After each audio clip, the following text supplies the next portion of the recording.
স্পিকারের কাছে ক্ষমতা হস্তান্তর করতে চেয়েছিলেন শেখ হাসিনা। আসলে কি তাই? হতেও পারে, আবার নাও হতে পারে। শেখ হাসিনার আকস্মিক যে পতন, এর ফলে এই রহস্যটা অনেকদিন থেকে মানুষের মধ্যে তার নানা প্রশ্নের উত্তর খুঁজতে থাকবে। যে হঠাৎ করে এইরকম লৌহ মানবী কিভাবে পতন ঘটল? পতন অনিবার্য ছিল, কিন্তু হুট করে যে তিনি একেবারে ধরাশায়ী হবেন এবং যান বাঁচাতে হেলিকপ্টারে করে পালাবেন, এইটা কিন্তু কেউ চিন্তা করতে পারেনি। তো সেই কারণেই কেন, কি কারণে, কি করতে চেয়েছিলেন, শেষ মুহূর্তে কি উদ্দেশ্যে ভাষণ দিতে চেয়েছিলেন, কেন সেটা পারলেন না, কেন বলতে গেলে তড়িঘড়ি করে তিনি দৌড়ালেন, দৌড়ায় সেখান থেকে এই একটা সামরিক বিমানে করে তিনি গেলেন ইন্ডিয়ায়, তারপরে ইন্ডিয়া তাকে ভাড়া দিয়ে নিয়ে গেল। এই ঘটনাগুলো কিন্তু ধুমায়িত হতে থাকবে এবং একটা বহুকাল ধরে এই রহস্য মানুষের মধ্যে থাকবে এবং তার নানা বিশ্লেষণ চলতে থাকবে। তো যাই হোক, দ্য হিন্দু ভারতীয় পত্রিকা, হিন্দু বলছে যে স্পিকারের কাছে ক্ষমতা হস্তান্তর করতেছিলেন শেখ হাসিনা। কেন?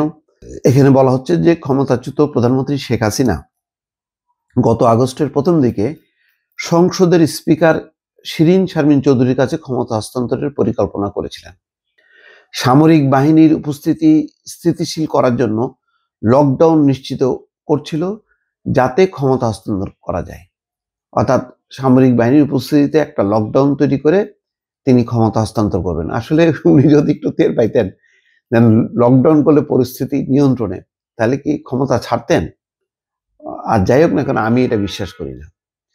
উনি শেষ মুহূর্ত পর্যন্ত ক্ষমতা আঁকড়ে থাকতে চেয়েছিলেন এবং সামরিক বাহিনীকে ব্যবহার করতে চেয়েছিলেন, সামরিক বাহিনী যাতে গুলি চালায়।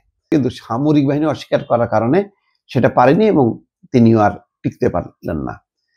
গত শুক্রবার এক প্রতিবেদনে এই তথ্য জানিয়েছে ভারতীয় সংবাদ মাধ্যম দ্য হিন্দু। ওই পত্রিকার সঙ্গে একান্ত সাক্ষাৎকারে পতিত আওয়ামী লীগের শিক্ষামন্ত্রী মহিবুল হাসান চৌধুরী নওফেল বলেছেন, আমরা সে সময় গণভবনে ছিলাম, ক্রমাগত পরিকল্পনা করছিলাম কিভাবে বিক্ষোভের সমাধান করা যায়। আমাদের মধ্যে কেউ কেউ মনে করেছিলেন প্রধানমন্ত্রীর অর্থাৎ শেখ হাসিনার আকস্মিক পদত্যাগে আইন শৃঙ্খলা পরিস্থিতি ভেঙে পড়বে।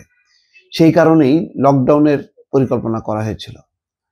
2024 সালের জুলাইয়ের প্রথম সপ্তাহে ঢাকার পরিস্থিতি নাটকীয়ভাবে পরিবর্তন হয়। এই সময় শেখ হাসিনা চীনে রওনা হন এবং তার সরকারের বিরুদ্ধে একটি পূর্ণাঙ্গ ছাত্র নেতৃত্বাধীন আন্দোলন তীব্র বিক্ষোভের রূপ ধারণ করে। ছাত্ররা যখন এক দফা দাবি শেখ হাসিনার পদত্যাগ দাবি করেন, তখন নওফেলকে বৈষম্য বিরোধী ছাত্র আন্দোলনের ছাত্র সমন্বয়কারীদের সঙ্গে আলোচনা করতে বলেছিলেন শেখ হাসিনা নওফেলকে। পরে ছাত্র বিক্ষোভ তীব্র হয়ে উঠলে তিনি আত্মগোপনে চলে যান। নওফেল মনে করেন, আগামী দিনে অন্তর্বর্তী সরকারের ভবিষ্যৎ নির্ভর করবে যুক্তরাষ্ট্রে আগত ডোনাল্ড ট্রাম্প প্রশাসনের মনোভাবের উপর। মানে এখনো তারা চেয়ে আছে যে ট্রাম্প এসে মনে হয় ইউনূসকে হটায় দিবে।